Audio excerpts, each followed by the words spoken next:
Okay, who put the R factor in the dehydrator? Welcome back. Today we're starting off a little different. We're starting off in the prep room here.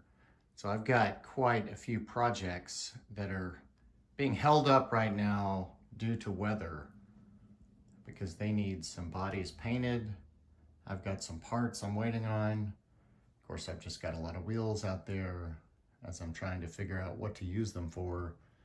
Got kind of roadblocked on the R factor build in the box there. Got a new Jeep to start.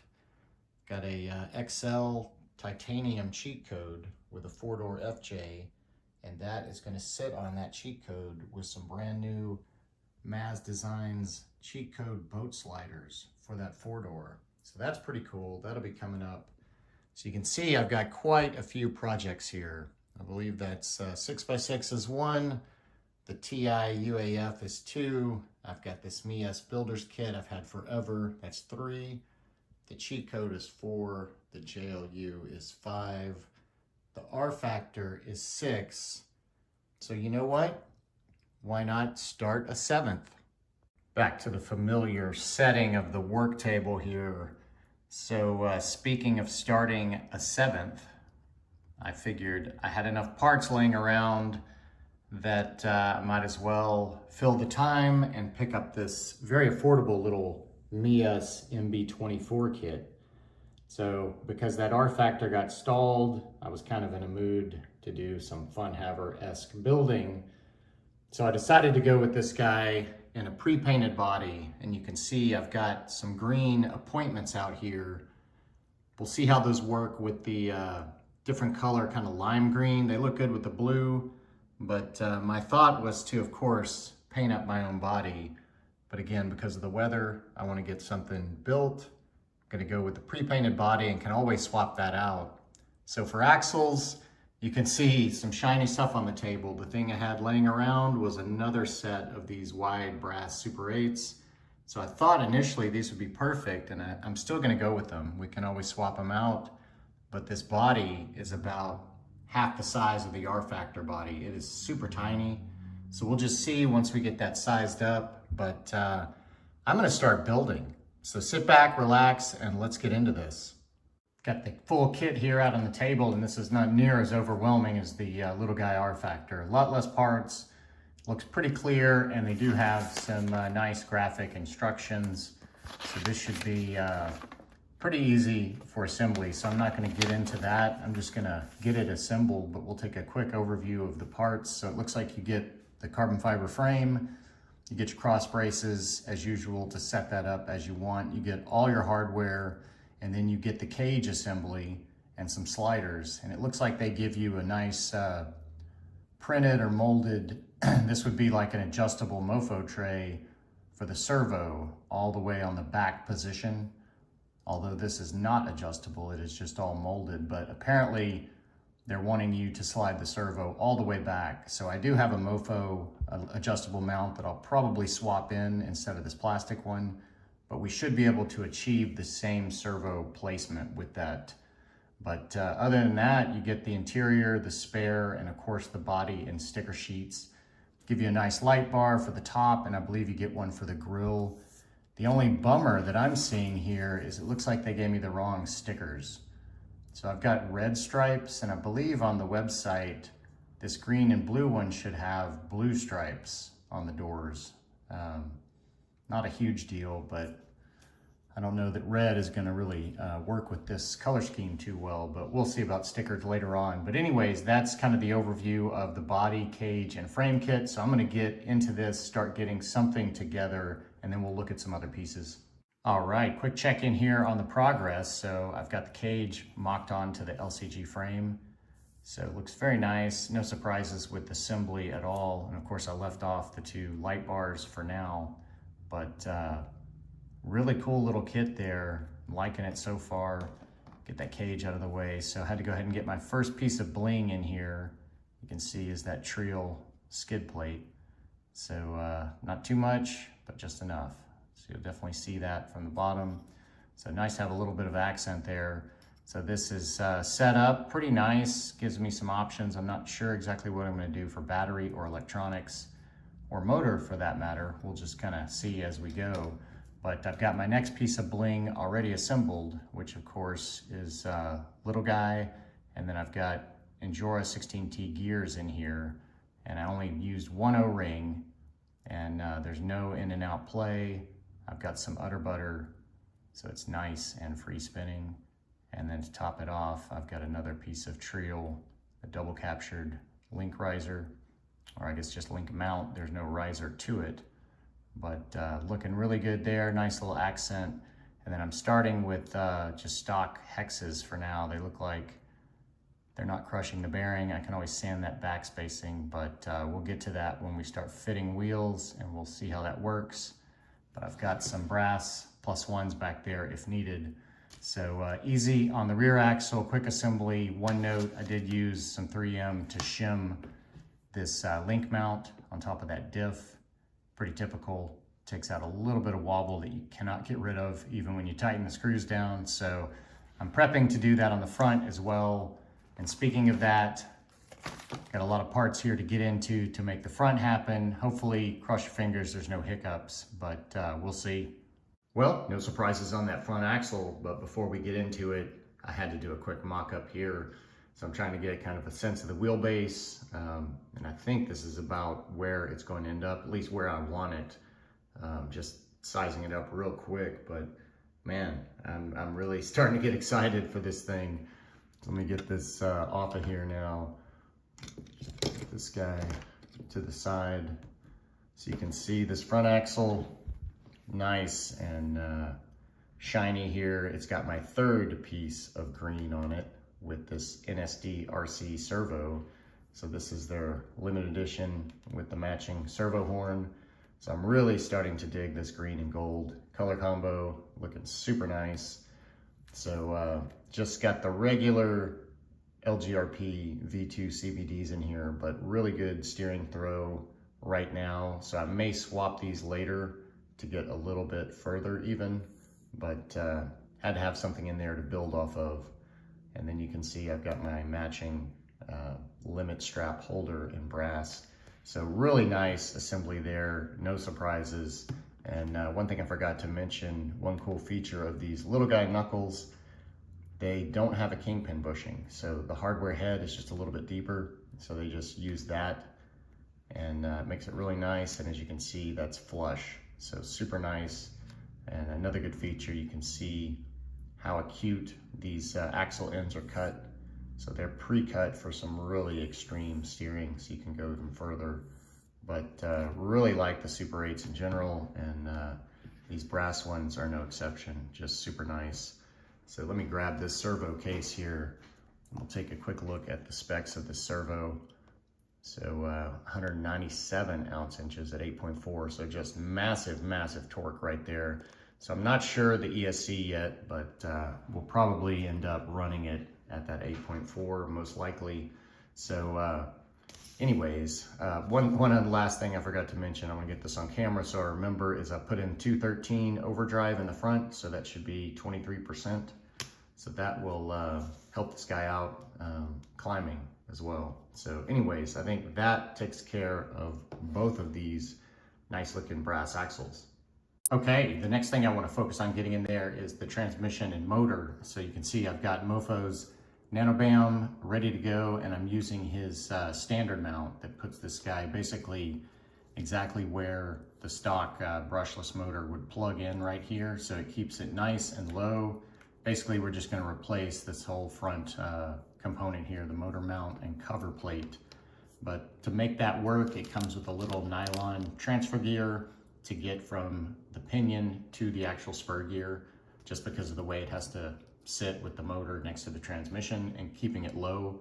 And it comes with all the hardware and some extras, so easy enough. But looking at motor options and trying to keep this basically unmodified, it looked like besides your typical brushed cans that something like this was going to work really well with that interior. And you can see if you try to go forward facing, you've got to kind of tuck under this mount right here that's for the Velcro. So didn't want to cut that away. I've got some ideas for that potentially to not use Velcro, But anyways, that I think is the next step for me. I'm gonna get this assembled, get it in there, and we'll go from there. Back with a bit more progress, and I've already got my fourth green item out on the table. But before we jump into that, let's take a quick look at this motor and transmission. So this was a perfect choice for this type of build with interior. Keeps it nice and low and get that interior compressed. So right over the top of it. The motor does kind of hang over the slider and the frame edge just a little bit, but still plenty of space to actually mount items over there. And there is plenty of clearance to the frame. You can see the gap there, so the motor can spin freely. Nothing is going to rub it. So all of that works out really well. So after I got that in, I couldn't help myself. I had to start working on the rear suspension. So you can see I've got this set up with some Mofo RC trailing arms here. So these are deadbolt length. So the thought was to make this as Funhaver-esque as possible. Of course, I'm not gonna have the IFS, but trailing arms are possible. So I picked these up. But you can see they mount the shock at like 3/4 back on these. So you need a really forward shock mount position, which this chassis does not have. You can see the relationship to the axle mount point. So basically I had to make my own to slide that forward. So I ended up getting some shock or some servo mount tabs, excuse me, and cutting those up, sharpening them black, and then using an existing frame hole. Got them backed up with a little nut there on the, you can see on this opposite side, but just kind of played with the position of those, with the length of the shock, where I needed to bottom out, and got a little spacer in there. And you can see the hardware head coming through actually rests on the top of the frame rails. So that is the stop. So that keeps them nice and even right there. And then you can see I'm almost at full compression before I hit my crossbar bump stop on these links. So I've got that bump stop set basically at the maximum I can compress with these trailing arms. So you can see they're cut out for the offset here, but because we've got them spread wider, they're still colliding with that stock skid. So you can see how deep they are, but they come down here and they actually hit the metal for this upper link mount. So that's exactly where we're stopping them with this bump stop. I could probably get maybe 3 millimeters more before I hit the plastic tray. So really you're not losing much at all. I'm just not getting all of it out of the shock right down the middle, but I can get it on twist. So I can almost, well, yeah, I can get it fully on twist. So look at that drop out though. That's insane. That's like a desert truck. So definitely gonna have to look at some limit straps, but I think for now I'm gonna move forward and see if I can't get the front suspension worked out, get that axle hung. I'm thinking JLU fronts to start with, but progress. It just got real. I've got my stand out, so you know we're getting serious. Unfortunately, one thing about these ramp crab stands is they do not fit Super 8s great because of where the links come in at the bottom. So I may have to modify these for my Super 8 builds, but they still work if you place them on center. They just don't cradle as nicely, but that's neither here nor there. We'll get that stand out of the way. So you can see I've got the front end, and I've got it sitting fairly even. And I'm doing that because I went ahead and put in one of these limit bands. And these are much thicker than rubber bands, much more tension. So I was just trying some different spots here.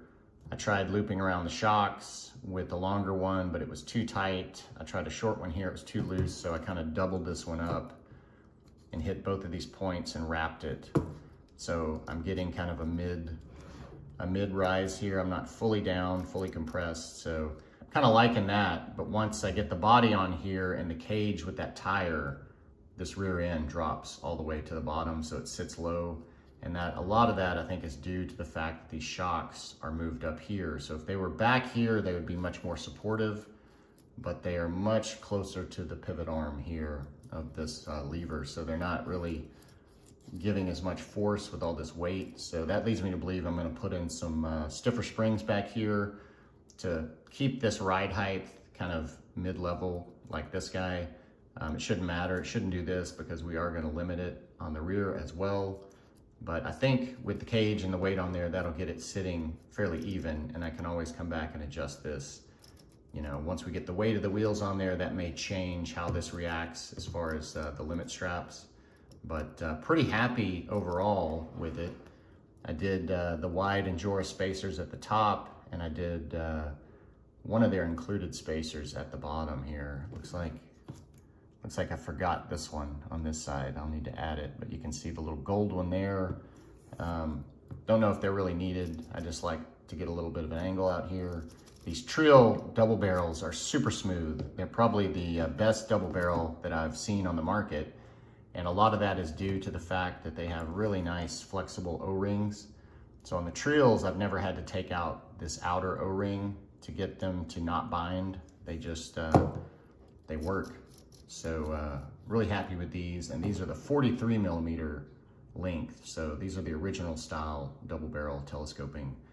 So if I was not using the trailing arms, I would definitely go with a longer double barrel, maybe a 48 or a 54 to get up here to these holes, because you can see how tall they are and you can see the shock point. So if you really want to get up here and have some long travel, you're going to need some longer shocks. The front, you can see these 43s are all right. The front, a lot of times you don't want as much travel, but just something to consider on your shock length. And then for this front end geometry, I did use the JLU front lowers and uppers. I just unthreaded each end 4 full turns to get a little more length to kick my caster out there. And you can see I've got a nice angle. And it looks like with the cage on there, I am just missing the bumper mount. So let me mock this on here real quick. I can get this just popped in here. So with this guy sitting down here, you can see how close we are here. And on turn, I actually can hit this piece of hardware here, but I don't think that's gonna be an issue, because something I noticed about the fitment of this cage, not a big deal, but in the front, you can see on the chassis, these 2 little half circles. So they catch these kind of little tube ends and they have a flat piece, so it fits in there really nice. But the hinge is too far back from this hole. So something is off in the alignment of the chassis or the cage. So if I actually push the cage forward a little bit and get my screws in this back hole to hinge it, that pushes this body placement forward to about there. So these tubes hit that high point, so they don't fully rest down. So I may have to take some of that high point off to get these to seat, or else you'd have to slot these holes and scoot the cage back, but you're so close to the back of the frame, I don't know if that's a good idea. But really the positive here is if it sits kind of with the hinge where it is now and a little bit forward, then we're gonna miss that piece of hardware. You can see there with the drag link hardware just perfectly. So that's what I think I'm gonna do, is just take off these little high nubs. So that's just a flat spot. This can fully rest down even if it sits forward like 2 millimeters. And that actually gives me a little bit better nose clearance to that servo arm. So, you know, nothing to complain about with the cost of this kit. Just some tolerance issues there. I'm not sure if the frame is a little too short or the cage is a little too long or wonky, but I think that's gonna be easy enough to sort. But I think that does it for the suspension setup, at least for now, till we get some wheels on there and get some more limiting action. So I think now we need to focus on testing this motor, some drive shafts, some electronics, and see what we get. Okay, I've got those rear springs swapped out for the gold mediums, and you can see it's got me sitting nice and level, a bit more supportive there. So we'll see how these work. May have to go to even the stiffest. You can see from a big drop, it still wants to sag, but you know, it's kind of where it levels out. So we'll get back to that on further tuning, but so far so good. Very impressed with how all that suspension is working on the rear end. If you'll notice those shocks at the slider, they are just right there, missing them. So just perfect geometry right there at full extension. So just super happy overall with how this is all working thus far. So I think the next thing is the electronics. Cross your fingers, they're gonna go just as smoothly. So for the electronics, I think I've settled on what we've got here on the table. I did have to steal a few components from some other builds in waiting, but that's fine. So I've got a Lizard Pro here with the Bluetooth dongles, tried and true. We've got the FS2A 4-channel micro receiver. I've got this guy soldered up. You can get these on Amazon around 16, 17 bucks, but they pair up nicely with the FS-GT5 receiver here. So it's a nice little space saver. And then to pump up the BEC from this Lizard Pro, which is not bad. It's a 2.5 amp, 5 volt or 6.5 volt selectable. So not a bad start, but we're gonna take it up a little bit higher with this 8.4 volt. And I believe that's a 2 amp constant, 3 amp burst on that NSDRC BEC. So that is the game plan for the electronics. The challenge as always is going to be fitting it in, I think, to this little tiny build and getting a little 3S to work with it as well. But before I think we get to the install, we're gonna do a quick test on the motor before we get drive shafts in there to make sure everything is kosher. Time to give this motor a little spin up, a little test here. So I've got the components here just plugged up. We're just gonna test this on 2S.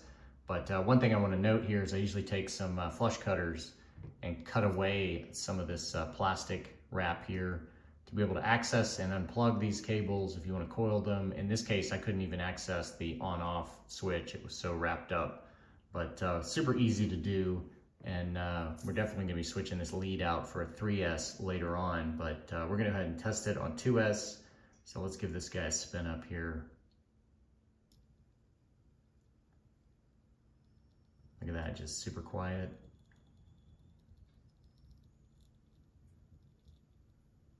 Still super quiet.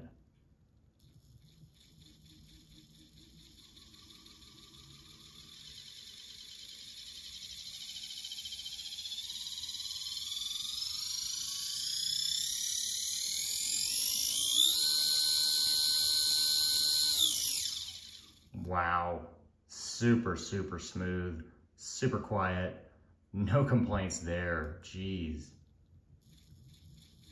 No vibrations, no rattling. Just that nice smooth sound of the motor.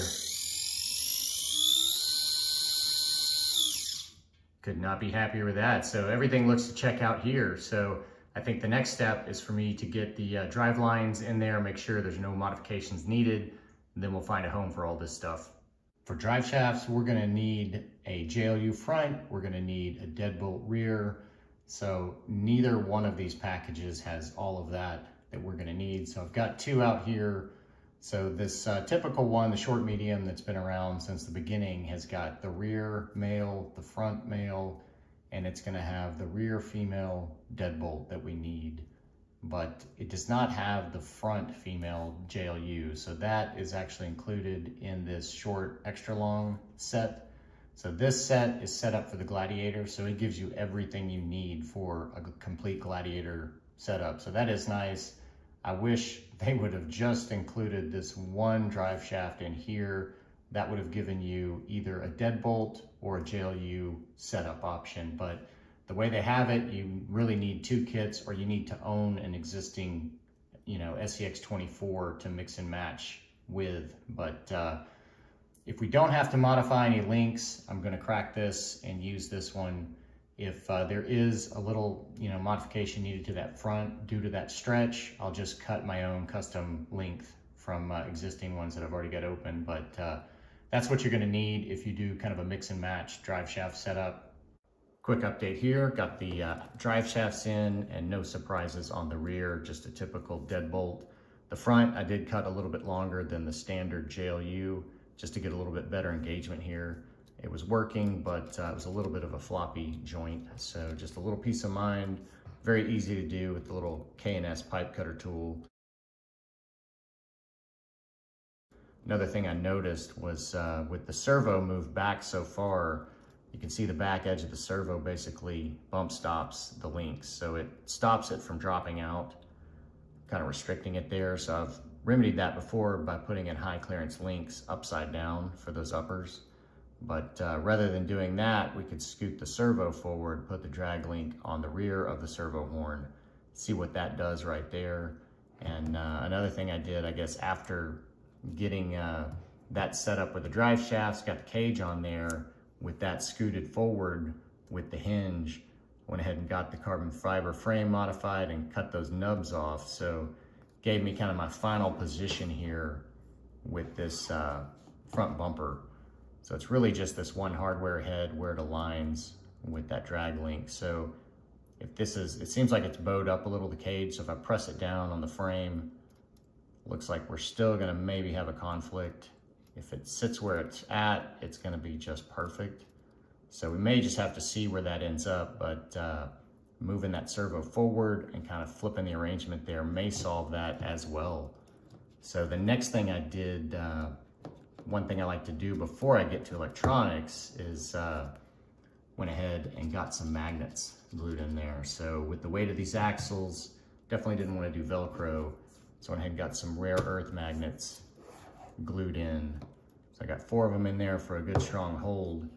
Another thing I noticed with this cage shifted forward with the hinge screwed in, this point on the cage kind of naturally clips in to these hardware heads. So it already had a nice little hold. So if you were using Velcro, that's a nice feature there. It already kind of clips in, but very happy with the hold now. And then this final thing, you can see I went ahead and put a limiter on the rear, and it's just a single band up to the center here. So it's a lot bouncier and stretchier, I guess, than this front that is doubled up. This one really does act as a limiter. I mean, it doesn't really want to go beyond there. You can still get your twist. But anyways, right now it's riding very even. Once I get that body on there, it sits like that. So we can adjust that as we go, but I think now we are finally ready to find a home for all these electronics.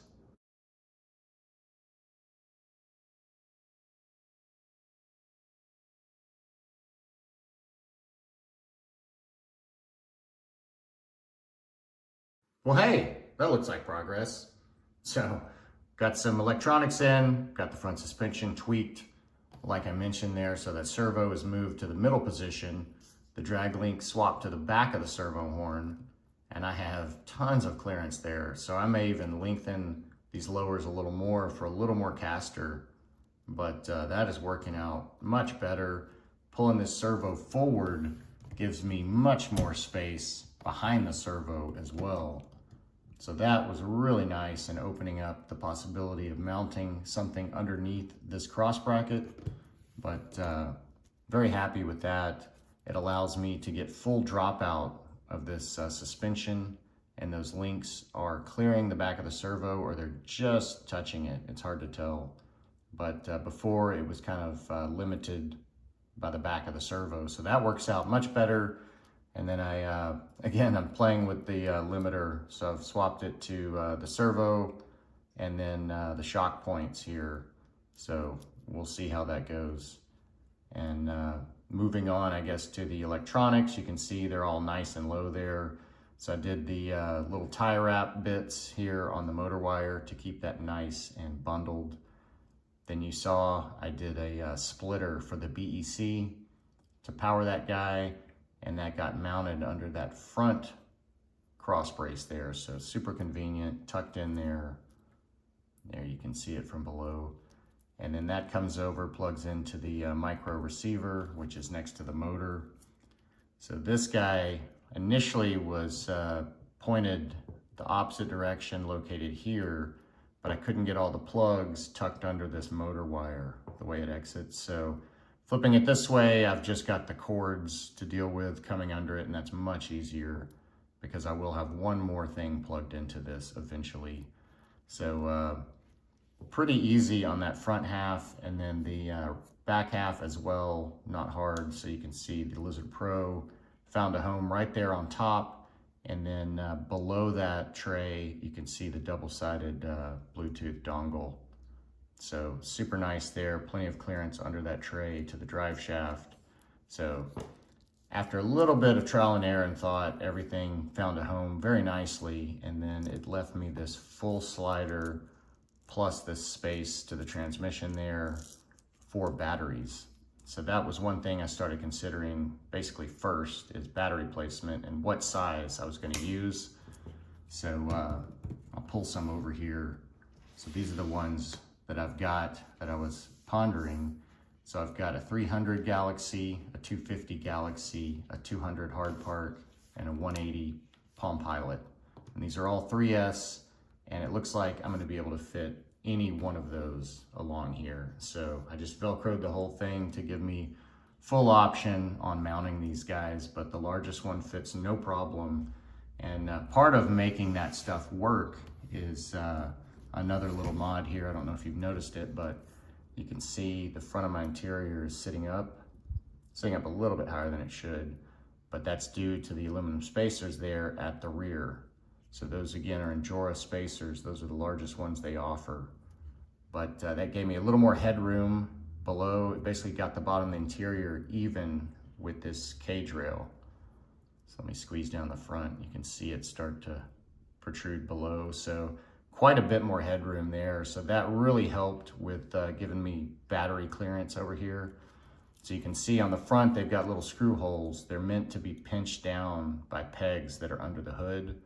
So I don't want to pinch it down. So I think what I'm going to do is actually take a reamer, open those up, and then these little peg holes will actually slide through, and it'll actually let that lip of the interior rest on the underside of the hood.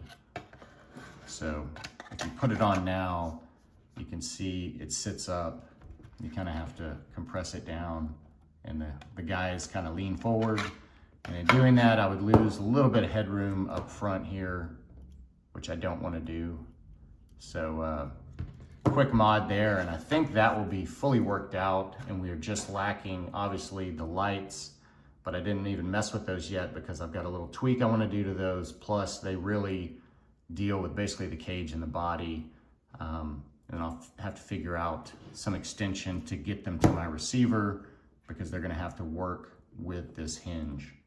So they're going to have to come all the way back and then back. So quite a bit of length there. So I've got some ideas how I'm going to do that. So lighting is to go, and then obviously we've got some wheels and tires.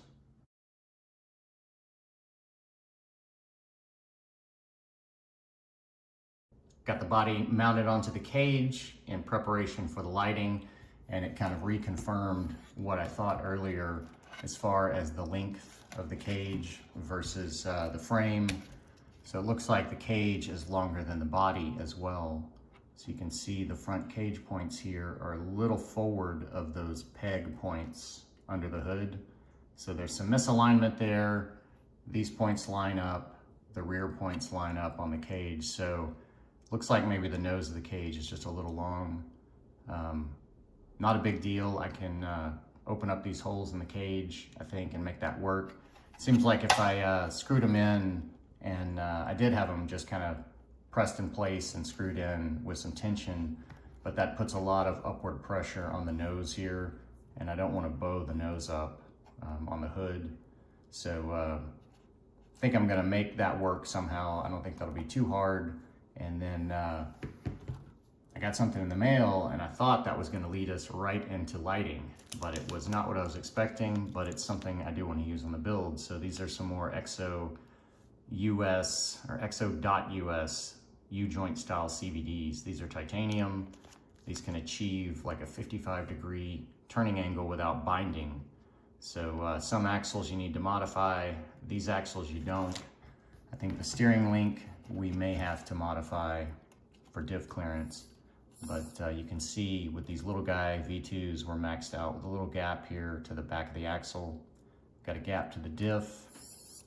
Same here, we're not touching the axle with the knuckle or the link or the diff. So we'll see if we can get a little better than that, and I know we can. So I'm gonna go ahead and get those swapped in. And I think when I do that, I'm gonna go ahead and adjust the caster, lengthen these lowers, since it looks like I've got some space here to go.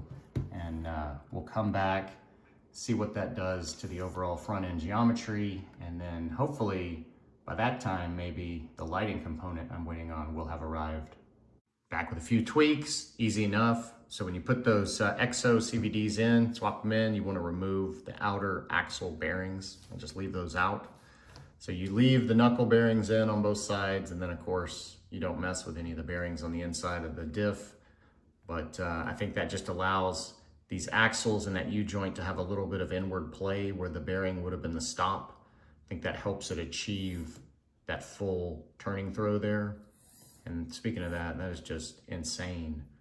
So let me flip it over and we can kind of compare to what we saw earlier. So before we couldn't get to the diff face and we had a little gap to the axle. So now we can actually touch that. We still have a little gap to the axle. We'd have to modify this drag link, probably the Dremel cut into that to get a little more throw to get that knuckle arm actually resting on the axle. But without further modification to that drag link or swapping that out to a different one that's more high clearance, that's gonna be the limit. But that is just insane right there. And getting the caster adjusted basically puts that axle right there at the same angle as those shocks. So that's what you want. So when you've got that tire turn so extreme, it's gonna miss the shock. If it's out of alignment, you can ram that shock with the tire and that's bad news. You know, the links potentially we're gonna be touching with the tire. We'll just have to look at that on sizing, but just took one full turn at each end of those lowers to lengthen those out. And then now the servo horn is the stop point. It actually hits the top of the hood. So coming right up the center, you can see the shock is lacking just a little bit, maybe a millimeter. On twist, you can hit them, but it's just, you know, it rocks on that hood point right down the center. So you can drill a hole there, let that servo horn go through, get that extra bit. I could lengthen these uppers to lean the servo forward and maybe alleviate it. But you can see I've still got room to grow to that bumper mount. So potentially I could lengthen the uppers and lowers and bring the whole axle forward. But I think I'm at my limit of leaning the axle back because of those upper links again. So you've got to be aware of that when you start changing things. So we solved a problem by moving the servo forward to get it off the upper links, but now I've leaned it so extreme, we're back to that same stop point, but I can still hit the full dropout. So basically as it was, but you couldn't lean it any further. But I think I can live with that, lacking maybe that millimeter of up travel right down the middle. That's no big deal. So I'm liking it as it's sitting now, pretty much straight and level. So I think that sets up the front suspension, at least until we get wheels on there and can look at it any further. But thinking about that, I went ahead and started fitting hexes and started looking at the pin, kind of the back spacing to that bearing. And as typical, it's going to take a little adjustment here. So this is a stock kind of aluminum hex, and I've sanded the full back spacing off of it so it can fully seat on the pin. And you can see it's fully seated and there's still a little play in and out. So that's what you want. So when you got that wheel tightened down, you don't crush the bearing, but because it's sitting back so far from the axle stub, you can't tighten a wheel down. The wheel will wobble. So it's going to require something like this, which is a +1 hex, which actually pushes that face out further. And this one actually is touching the bearing. So I'm going to have to take some of that back spacing off to let this seat further. But you can see right now it sits basically proud of the axle end. So it has room to sit back just a little bit. But that's what you're going to want to do, because you want to be able to crank the wheel down on the hex and the hex be pushing on the pin, but not be crushing the bearing. And then if that's the case, then nothing is ever going to bind. Everything will rotate freely. If you start putting pressure on components, then that's when they're going to start binding up. But that's easy enough to fix, but it's something you want to look at. It's usually case by case, depending on where the pins are, because this rear one is totally different. The pins are in a different spot, so I don't think it's going to need the same modification. But again, we'll look at that a little further when I get the wheels fitted on there. But I think for now, I'm going to check the mail and see if there's anything that's going to lead us towards finishing up these lights. All right, looks like my package arrived, because we have lighting components on the table to finish out this electronics segment. So it was these Injora red light bars I was waiting on. These are 32mm length, come in a little 2-pack, no mounting holes or anything on them, so you just have to figure out that on your own. But I figured those might be a good scale for this. I'm not sure if I'm going to use both of them or just one of those for some kind of tail light. But from the get-go, I was always planning on separating these two lights and putting them on a switch, because right now the way they come, they will just be always on unless you unplug them. So for switching those, I picked up this Club 5 cyclical switch, which I've used quite a bit in the past. It's a great way to control two different lights on one button on the remote. You can cycle through those to have each of them on individually or have them both on together.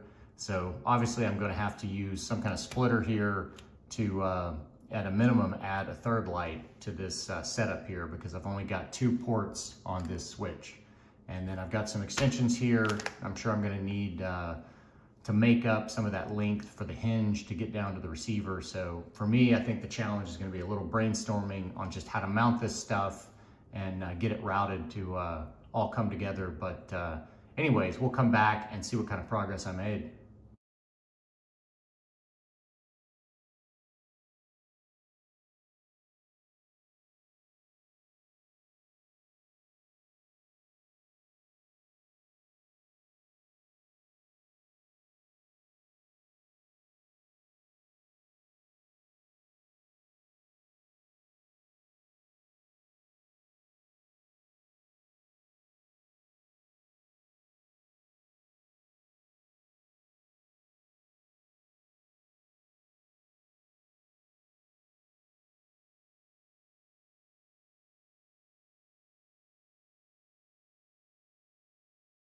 This just keeps getting better and better. So as you saw, got the lights installed.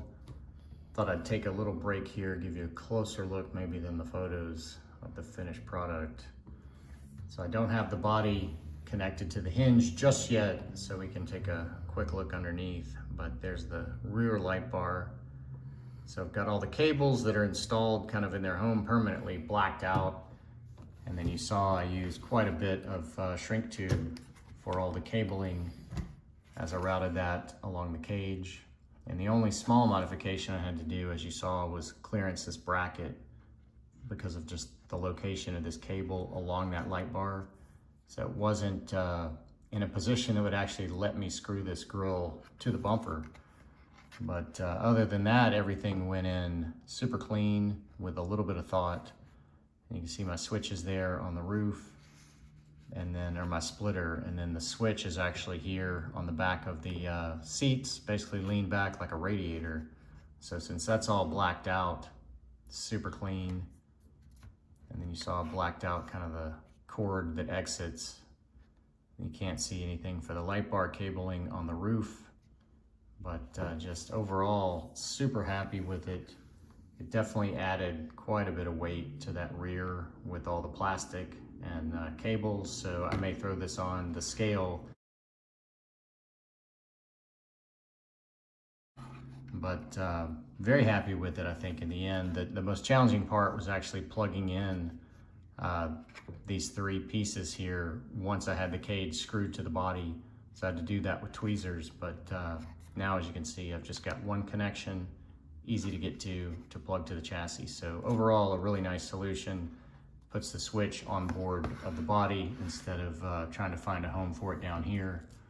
And then speaking of the chassis, I've got a little bit left here to figure out on my extension routing and a clean way to do that, and maybe a way to black it out. I don't know, as long as it's hidden, I'll be all right with it. But the idea is for the slack to basically have to live right here above this ESC, because the cage bar actually comes right in front of these shock towers.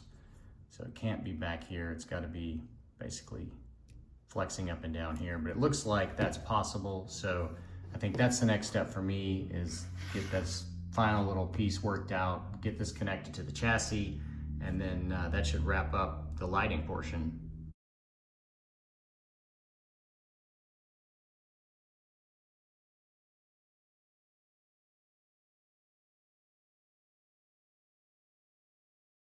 And we're done. Well, with lighting at least. So you can see I've got my final connection here from the body to the chassis plugged in. And one thing I forgot to mention in the photos, I used some double side to keep this wire tucked and pointed backwards here. And then just under the frame behind the shock. And then as you saw, I had to zip tie it there to the ESC. So that was really just to keep that cable tucked forward and out of the way of this crossbar of the cage as it comes down. It hits fairly close to the back of that ESC, But as you can see, everything works just fine and coils up, so there's nothing in the way there, so that's just perfect. So as soon as I got the body connected, I figured might as well get a battery in there and get this guy on the scales, just kind of thinking ahead a little bit about tuning and the fact that we're going to be fighting the weight of this brass axle and all of this rear upper body weight. So I'll put that up on the screen. And as you can see, I've already reacted to that and added these 9.8 gram brass hex weights. So these are from Dubro. These are not the flat face. They come forward a little bit from the back of the hex. So they provide a little more weight, a little more heft there. And of course they come with pins and nuts and the flat face screws for the rear bearing retainers that we're not going to use. And then they also have some little 1mm spacers, I guess, little nylon spacers. So I found out real quick that with these installed and the wheel tightened down, they were rubbing the top edge of the knuckle, kind of binding up a little bit. So I slid the spacer behind the pin and it keeps these from seating as far in.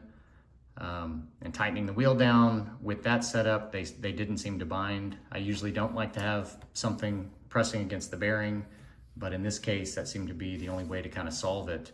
And then you can see this one, I've already started in a little light sanding on that hex. It was a little tight on the wheels I was fitting, but you can do it on these that are recessed. It's a little tougher than the flat face ones. As you can see, I had to come in at an angle here and I took off some of the coating, but that all gets covered up by the wheel in the end. So not a big deal, but I think with that done, I think we're gonna get into wheels and tires before I spin it up here and show you the lights and we test everything.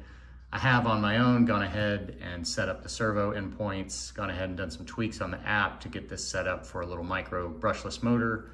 So I think we are good to go. And as you can see in the background, we're gonna be good to go on wheels and tires. So without further delay, let's get into that. Rolling right into wheels and tires. See what I did there? So as you can see, we've got 3 different styles here, all from Treal. So starting on the left, we're gonna have the classic type Bs. So those have aluminum rings, they've got the non-removable hub, and they've got Treal on the spoke. So those are the old style. They're no longer gonna be available. They're not on Treal's website any longer. They have new ones with removable hubs, no Treal stamp on the spoke, and they are in just a myriad of colors to choose from. So really nice new option there, but I picked these up on Amazon. I needed them quick and it's exactly what I wanted. So I've got some ideas for those black type Bs to dress those up a little bit. So moving to the center, we've got a fairly new deep dish style from Treal. Those are type Fs and they're available in I think quite a few colors. And then to the far right, the brand new type Is, and they are just in a rainbow of fruit flavors, just tons of color options there.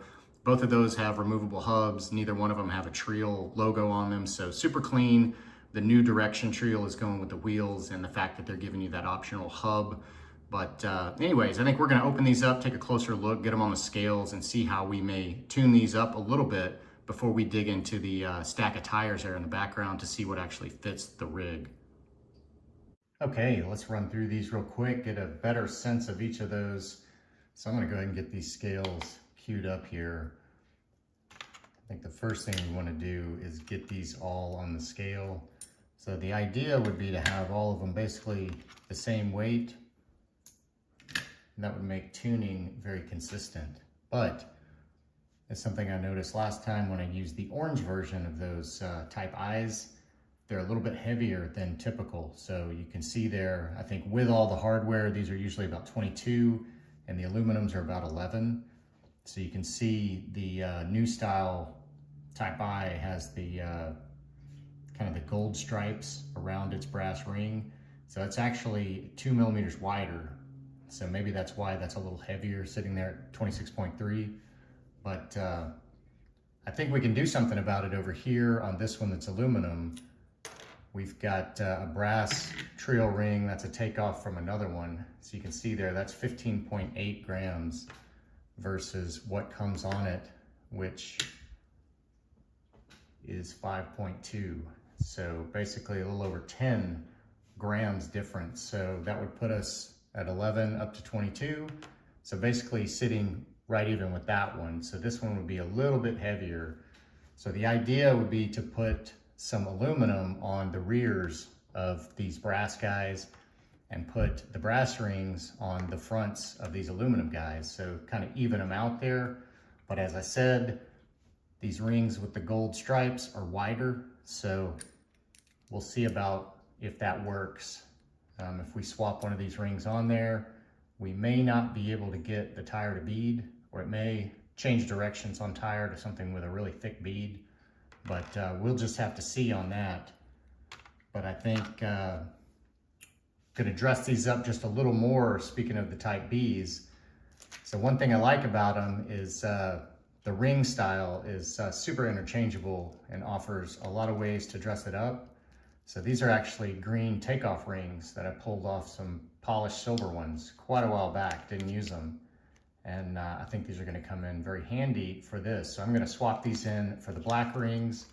And another little item of scale realism here to dress them up. I've got some scale hardware from Maz Designs, so I'm gonna swap that in as well for all of the typical hex heads that I can actually do it on. I don't think these Type Is, you can actually get it to work on the hub. You can see that kind of conical shape of the wheel. So they're too recessed to be able to do it, but of course you can get them on the outer ring. But a few little swap outs here, and as I'm getting these kind of prepped, I'll be thinking about the tires that are gonna fit on this. So I've got 3 sets here. They're all RC4 wheel drive. I'm not gonna get into them yet because I wanna do a little test fitting, see what they look like, see how they fit. But my initial thoughts on tires kind of went awry. I was thinking really big, but the scale of this thing is a little bit smaller. So kind of kicked out the 62s, 64s, 60s that I had in mind. So I think we're gonna be looking at around a 56 to a 58-ish size tire. But anyways, I've got some screw turning to do, some tire mounting to do. I think I'll probably end up using some Crawler Innovations foams for some of these at least, just depending. But anyways, got a little work to do. We'll come back and see what I've got mounted up for each of these sets. All right, time to take a look at this first combo. So I've got Falcon Wild Peak new style MTs, the 2.2s. So these are a little bit taller than the original old style tread pattern, but thought they would work really well. I was going for something that was a kind of a narrow AT, and these hit right in that 56, I believe, height. So I'll put the size on the screen. But then as you can see, I got the scale hardware on these Type Bs in all the locations. But one note about that, when you get your tool, you want to probably stick it in a drill and then lean it up against some sandpaper and chamfer that edge, just so you don't scratch the ring or anything. These all these points are recessed in that ring slightly. So that's just a little safety tip so you don't mar your wheel as you're tightening these guys down. But other than that, no issues here. The rings got swapped, so I've got the brass in the front and I left the aluminum in the rear. And then I've got a half of a Crawler Innovations foam in each of these. So I've got a medium in the front and a soft or a firm in the rear, just due to the weight there. So these are the stock foams they come with, and they've updated these. The original set of these that I got, the foams were basically set up for like a 1/10 scale as far as the stiffness. So these still look the same, they're white, but they feel much better. But I wanted a little more stretch on these guys. So this is a full uncut foam here from Crawler Innovations. So each of these got half of one of these. I actually started with a full firm and a full medium in the front, and that may work ultimately better. I'll just have to drive and see. It basically changes the stiffness of the sidewall. You know, the flex feels really good. Just the compliance here. So these are unvented, but you know, it's hard to know without really driving it, but I knew with the weight of those axles, the overall rig, it probably needed to step up to the medium firm. So anyways, that's the starting point there. So I think everybody's probably ready to see these on the truck, and I've already seen them. So I'm gonna do something I don't do typically. I'm gonna show you a little photo before we see them on the truck.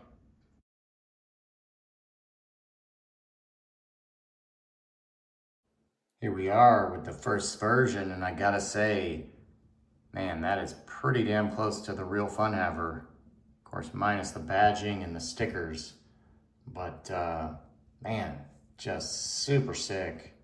Really digging those kind of skinny ATs on there. Just a really good look. Nice wide track, although we're missing the IFS portal setup there on the front. But just fantastic. And one thing I noticed about these older green anodized rings is they are a different anodization than the new style green. So you can see there, they look a little bit closer to the actual paint fender than the kind of the bright green of the shocks. Kind of hard to tell in this lighting, but overall, I'm just super happy with it.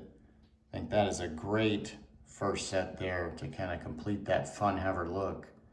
So I think you know what's next. We're going to take a look at set number 2. So for this second set, I've got the Treal deep dish, I guess Type Fs, set up with some more RC4-wheel drive tires. I've got the licensed Mickey Thompson Baja MTZs. So these are about the same size as those new 2.2 Falcon Wild Peaks in the 56-57 range, and not super aggressive for the tread pattern, kind of a hybrid as well. And almost like a pin here on the sidewall. Just a really nice scale tread pattern. Really great compound as always with this X2 S3. So you can see they've got a nice compliance here, and I went ahead and used the stock foams in the fronts here, and of course left the brass rings they come with for the weight, and these feel really nice, unvented as well.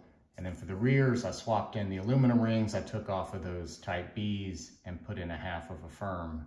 So again, these are feeling a little more supportive here for the rears, and definitely a lot lighter. And then you can see there, I was only able to get the hub scale hardware in there.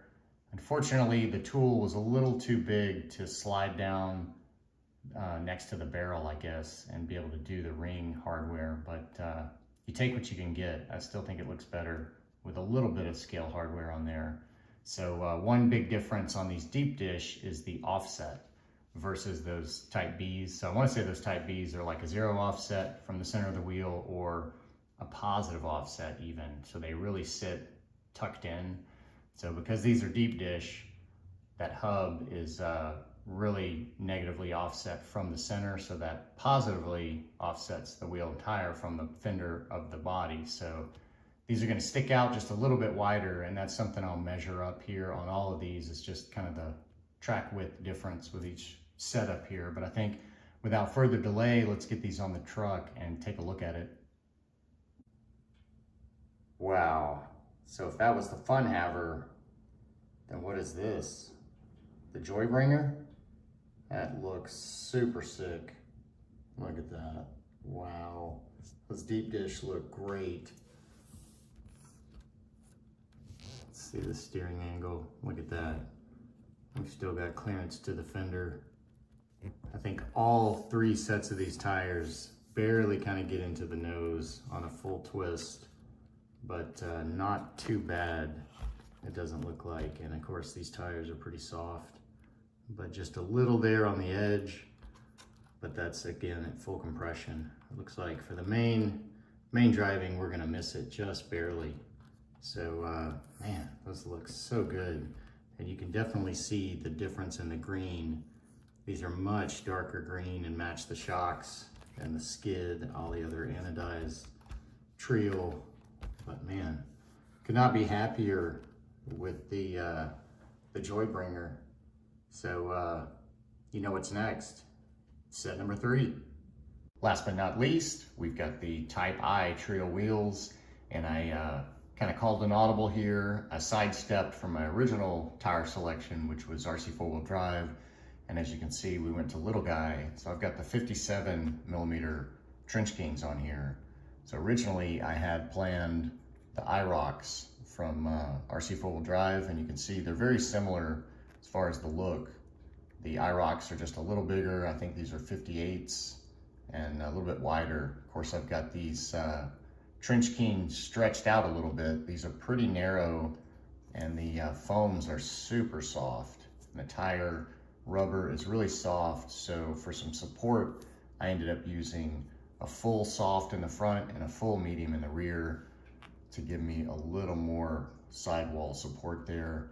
And then I ended up using the aluminum rings here. As you can see, I pulled 2 out of a new pack, and they are 2 millimeters narrower than the ones that come in here. But it looks like, you know, unless I just grab this and pull it extreme to the side, they're gonna stay beaded.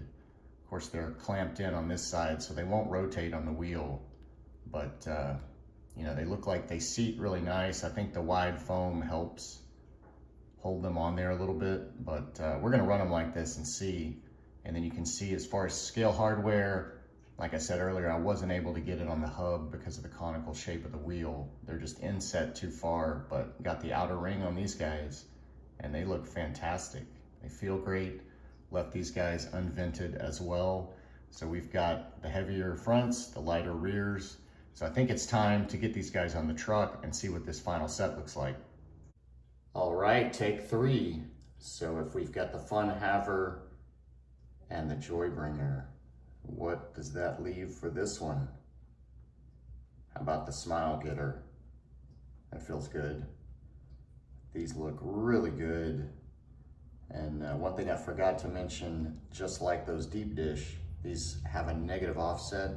Not as extreme, but they're definitely a little bit wider than the Type Bs. And again, I'll measure these up here in a minute and we'll look at the track width difference. But man, those look pretty dang good. Definitely a little more green presence than any of the rest of them, just since they don't have the black center. But just looking killer there. I think that was a perfect height. And just like the other 2 sets, I think these are getting into the nose just a bit on full twist, but not bad at all. I'd definitely rather have that steering angle and a little conflict at the nose than have bad steering. But man, just excellent look there. Just a tad bit more aggressive for the tires, but I think that works. So I think this is gonna wrap up wheels and tires. We've got a solid 3 sets, 3 different looks, and man, they are all bringing fun, joy, and smiles, that's for sure. A couple quick notes before we move on relating to wheels and tires. So you probably noticed I added in some Injora scale hubs here. So those are capped on the end. So they gave me a little bit of an issue on the rear axle. The Super 8s just have a lot of thread exposed, especially when I took the back spacing off the stock HEXES. So there was just too much thread and these couldn't tighten down, so the wheel was wobbly, and you can see it is not anymore. And I've got the nice wiggle right there that you want, but we are fully cranked down to that hex. So to solve that was the handy dandy +1 brass HEXES from Little Guy Racing. So slid that on there, so that pushed the wheel out, left less of the thread here exposed, so those caps were able to fully tighten down to the wheel. And then I just took about a ½ millimeter off of the back spacing, so there's a little gap to the bearing. So you can tighten the wheel down fully, and there's no issue, no binding. And you can see, get the wiggle right there that you want all the way through. And then the front, no change, but let's see if this will focus up on the little nylon spacer there that's behind the pin on the knuckle. So you can kind of see it there. So that is just enough there to keep that kind of heavy weight brass hex piece from sliding too far in. And you can see it's chamfered on the inside edge. So that's what kind of catches the top corner of the knuckle and was kind of binding or rubbing. So just a few little notes there on wheel fitment, but overall just super happy. I think all 3 sets of these wheels look great. So I think now let's run through the track widths and the weights. We'll spin it up here on the stand and give it a little OD test.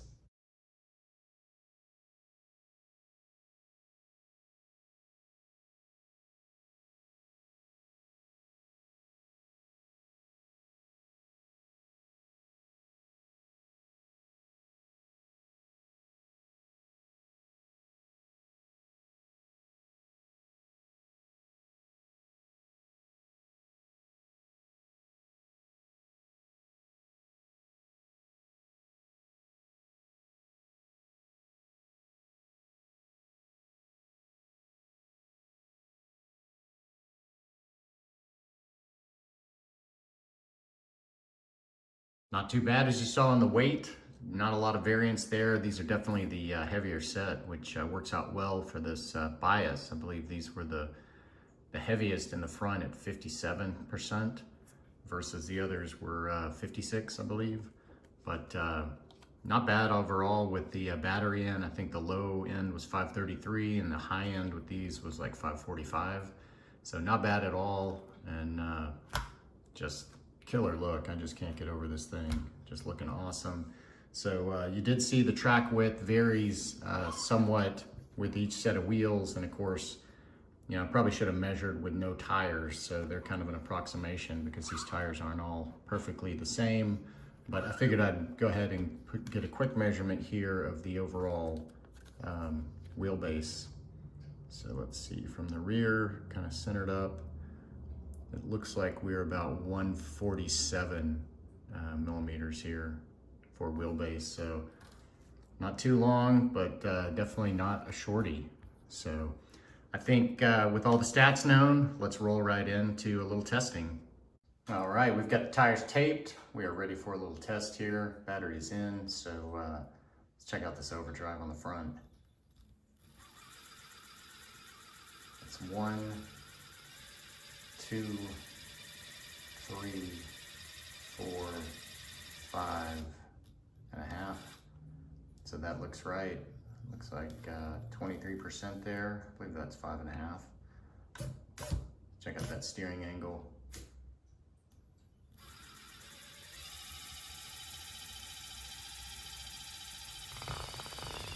We do get into the nose on the other side. Same thing here. We're definitely clearing the inner fender towards the door, no problem. But I may have to do a little adjusting on that front suspension or maybe clip that corner. But I did figure out it was not my servo horn that was hitting the underside of the hood. It's actually the brass limit strap holder on top of the servo. So readjusting the caster a little, maybe the shock position, I may be able to get a bump stop there so I don't hit the underside of the hood, and that may be enough to kind of keep me raised up just a hair. I don't know. Still may involve a little fender trim.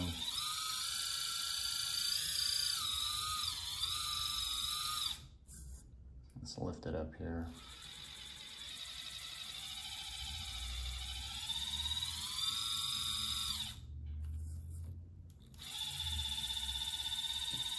Pretty smooth there, full lock without the fender in the way. So I'm happy with that. So I think, let's take a look at these lights maybe. Get this guy actually off the stand.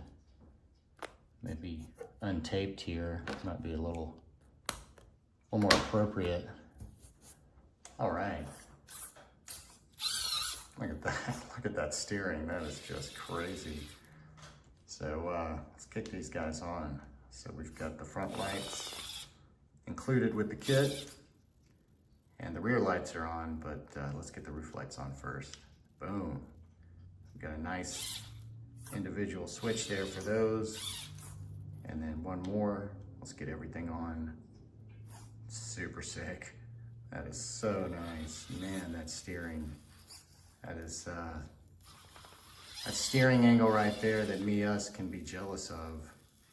That is just a good combo with those exo axles and Super 8s. So you can see this rear. Yeah, I'm gonna have to do something about that fender catching the tire. That's really kind of obstructing turning. Either that or lifting up the suspension a little bit. But man, looking really killer lighting wise, that's for sure. Oh, just the front lights on, just super yellow. Just the roof light, nice white light. Just awesome. Couldn't be happier with that. So I think now maybe I'll set up a few obstacles and actually articulate this guy on a few little tabletop tests. Well, you know me, I just couldn't leave well enough alone. So I did a little more tuning here to the front end. You can see we're a lot closer here to the fender than we were. Kind of just rubbing by it there at full twist, but not bad. basically clocked the axle forward a little more and took a little caster out of it to try to help the tire get out of the nose so much, and I think it did. It's not near as extreme, and it seemed to drive a little bit better with the adjustment as far as not just digging into it. So on the lowers, I actually took some length in on those to shorten them, and then you can see the uppers on each end. I did maybe like 2 full rotations to bring those out a little longer, and that basically clocked my caster a little more forward. So it's not as extreme, but I don't need it really as much because I've got such good CVDs in here.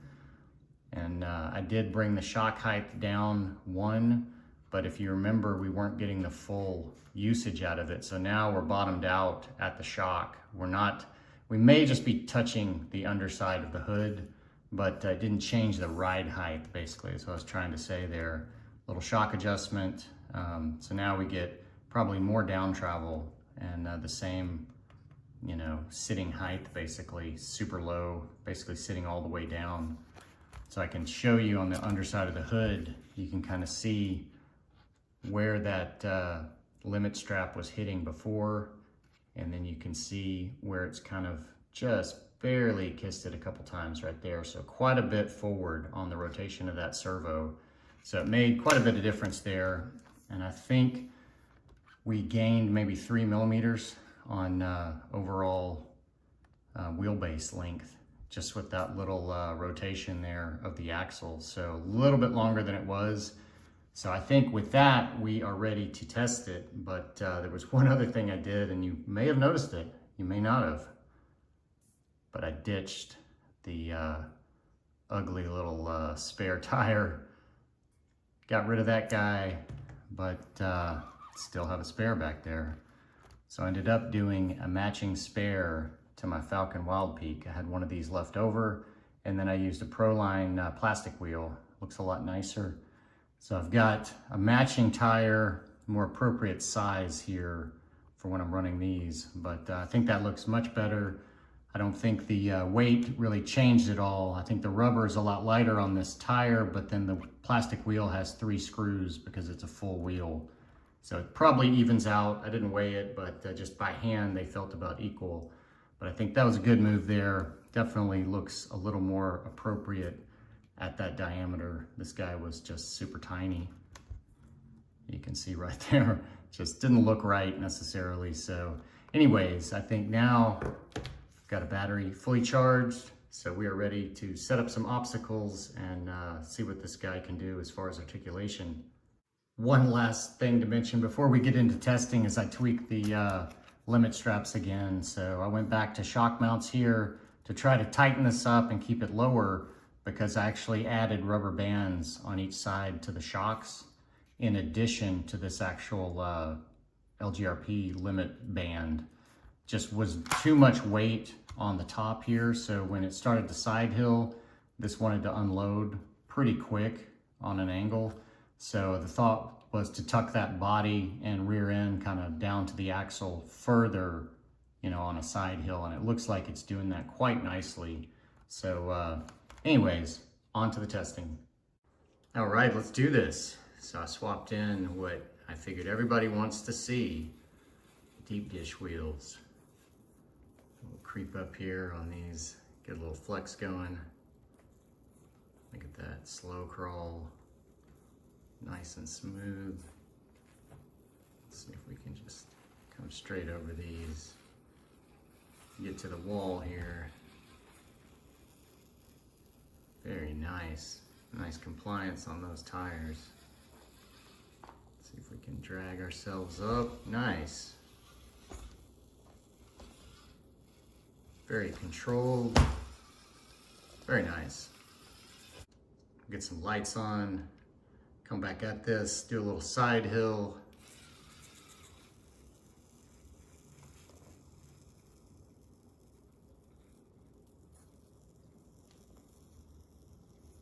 See if we can get a little crooked here.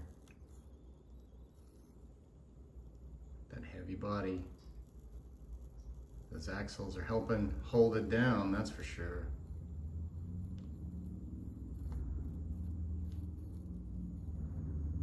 pretty sideways. That's probably about at the limit there.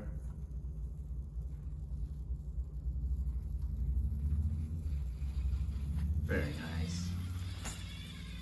Piece of cake. Look at those lights, super nice. All right, we are queued up. Gonna come right back up these ramps. Just get a full flex out here. This thing just has so much articulation with those wide axles. And these deep dish wheels just add that little extra width there. Just super nice control. That steering is just freaking insane. Just can't get over that.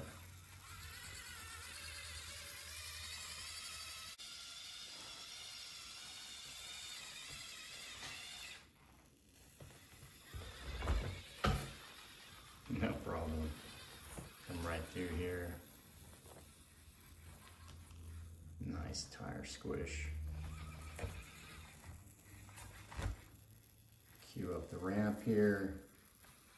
This ramp's gonna be no challenge at all. None at all. We've still got room to grow for sure.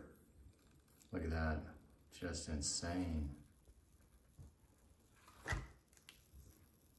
No problem.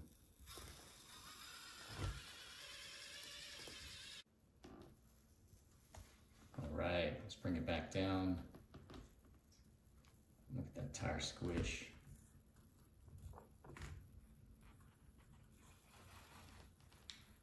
We can't get over here on this ramp. Sure we can. Look at that steering angle. I think we can queue up for this other ramp maybe.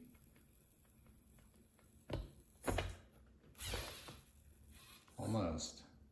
There we go.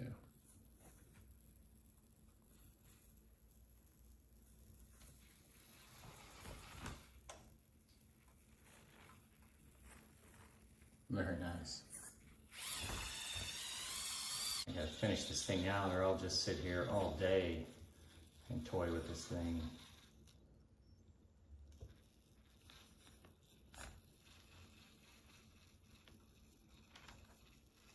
It's super, super nice. All right, got the lights off, get a little bit better look at it here. We'll creep up these guys. I gotta say, these deep dish may be my favorite on here, but I don't know, maybe too soon to call it. But they are definitely good looking wheels.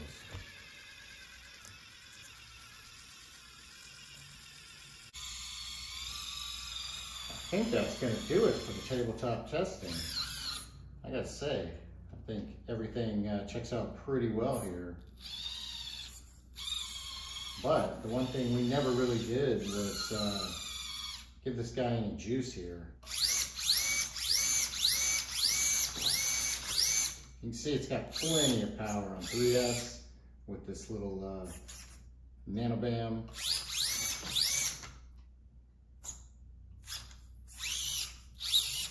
So I think that's going to wrap it up.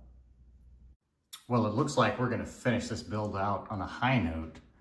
So at the beginning I mentioned they had sent me the sticker pack for the red version. So you can see there the stripes. But I contacted them that day through the email chat and they sent these right out. So these got here in probably a week or less. So super responsive customer service. So you see I've got the blue stripes. Most of these are the same. There's a few differences, but not much. Looks like there's a difference in the Shop Mini RC logo, a couple of places, but it's cool. They've got some really informative channels. They've got RC Steve 710. They've got the Shop Mini RC, great channel, does a lot of really in-depth builds and teardowns, I guess. Does a lot of reviews of new stuff, but a couple channels on here don't really know. Micro Crawler Club, I'm assuming these are channels. A couple of these I'm not going to use most likely, but definitely some I do want to use. So I've got some work ahead of me. Definitely going to add some other stickers, I think, to this mix to give it a real sponsor truck kind of look. But I think for you guys, this is where we end it today. And I gotta say, I'm super happy with it, as always. And I've got it sitting here on what may be my favorite set of wheels and tires, especially since I've got this matching Falcon tire on the rear now. I think that looks just super good here. So I think I'm gonna get this off the stand, plug it in one last time, and take a look at these lights because they're just too good. Too good. Really digging how that rear tail light came out. Make sure I've got these going the right way. Get that in, get that on, get that down, get that on, and we are good to go. Let's see these guys. Oh, there we go. Fantastic. Nice. Just super nice. Take a look at this tail light here.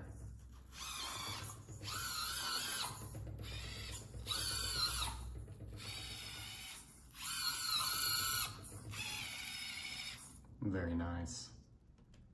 I really like those grill lights just being straight yellow. That looks super good, but I could not be happier overall with it. Just looks fantastic. Flipped around here. So I think it's just gonna look even better once I get it set up with stickers, get it looking kind of proper. But overall, I think all three sets give it kind of a unique look, I would say, and kind of digging the original Fun Haver, that's for sure. And then we've got what the deep dish Joybringer, and then we've got the Smile Getters over here with the green face. So a lot of options there, a lot of good choices, I think. So super excited about this build. Recommend it to anybody. Very affordable, you know, minus all the bling that you can put on there, but the kit itself is super affordable and looking like it's going to perform really well, especially being limited and sitting nice and low and wide. Should be good and stable, but just have to drive it and see. But as always, I want to thank you for coming along. I hope you learned something on the build journey. I know I did. This one was definitely a super fun one. Definitely love adding some lights, and cage build is always super cool. So as I said in the beginning, I will compare this more to the R Factor, but I'm gonna go ahead and finish that build up. Good news is, little guy sent me out replacement cage, replacement part for the transmission, so I am good to proceed on that. So I guess be on the lookout for that. And until next time, thanks for watching.